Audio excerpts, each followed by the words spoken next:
Okay, this is the dry piece from the last video.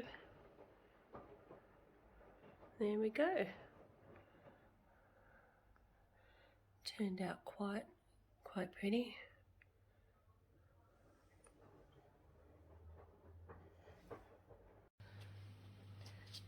Good afternoon, and thank you for joining me again for another Dutch pour.